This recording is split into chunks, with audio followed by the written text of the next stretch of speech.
Welcome to the Explainer. All right, today we are diving deep into Dogecoin. We're going to break down the bull case and figure out why so many people think it could be on the verge of a massive run. So, what's the deal with Dogecoin, right? Is it still just a meme, a joke that went way too far, or is it actually turning into a serious financial asset? Well, to get to the bottom of it, we're going to look at it from two totally different angles. It's kind of fascinating what each one shows us. First up, we've got the story. This is all about the hype, the headlines, the big events that some folks believe are creating this unstoppable momentum. And then we're going to flip the script and look at the data. This view basically says forget the headlines and instead drills down into the numbers, the market structure, and how it's valued compared to everything else. Okay, let's jump right into that first viewpoint, the case for catalysts. The core idea here is pretty simple. To really get a handle on where Dogecoin is headed, you have to look at all the big stuff happening around it. And this whole perspective really kicks off with one big idea. The days of just laughing at Dogecoin are done. I mean, people who believe this are saying, look, there are real, actual things happening that are forcing everyone to take this coin seriously.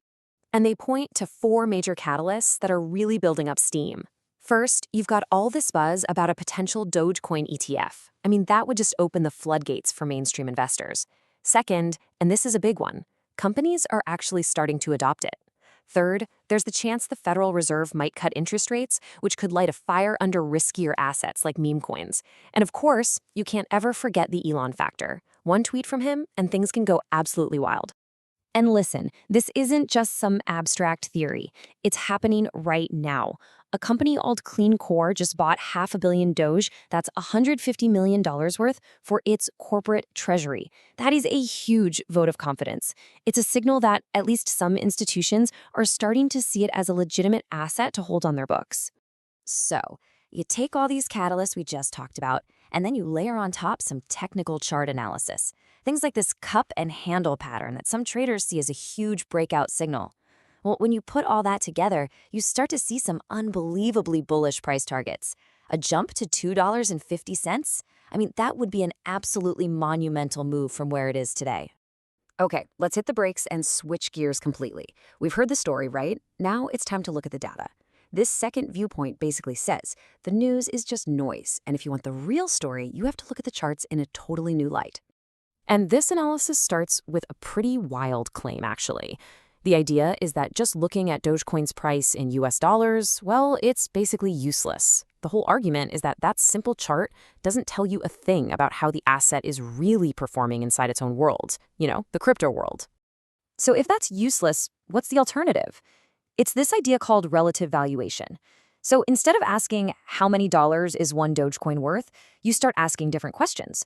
Questions like, how is Doge doing compared to Bitcoin? Or how's it doing against the entire crypto market? This helps you see if it's actually getting stronger on its own or if it's just, riding a wave that's lifting all boats. But here's the thing, there's a catch. Even comparing it directly to Bitcoin can be tricky. You've got all this Wall Street money just pouring into Bitcoin right now, and it's created this, well, you could call it a gravitational pull.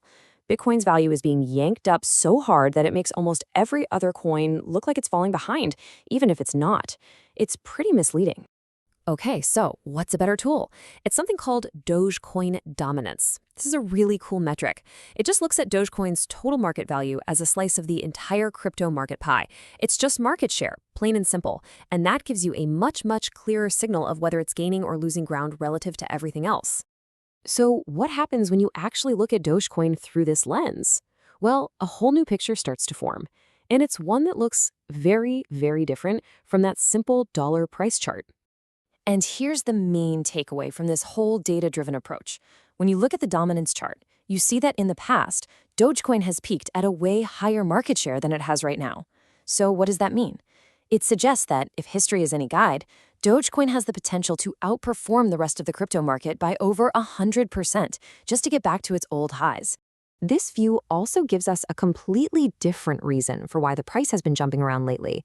It suggests it's not just regular people buying Doge. It's actually being fueled by short-term traders using a ton of borrowed money, leverage, and these things called perpetual futures. And that creates this crazy feedback loop. The price goes up, People betting against it get squeezed, they're forced to buy, and that pushes the price even higher. It's called a short squeeze, and it can be super explosive. Now, amidst all this hype and data, we also got to remember the basic mechanics of the coin itself. Every single year, 5 billion new Dogecoins are created, period. At its current size, that works out to an annual inflation rate of about 3.3%. And while the analyst we're looking at says that's not too bad, it's still a constant pressure pushing down on the price that it has to fight against. So here's where we land. The really crucial thing to get is that we have two super interesting but totally different stories trying to explain what's going on with Dogecoin and where it might go from here. On one side, you've got the story. That's the argument that all these outside events, ETFs, corporate buys, the hype, are what really matters. But on the other side, you've got the data, which says, nah, forget all that noise. It says the real potential is hidden in its market share and the crazy world of speculative trading. So one view looks outside for answers, the other looks inside. And all of this leaves us with a really big question to chew on. When you're looking at something like Dogecoin, something that started as a joke but is now worth billions, where do you find the real story?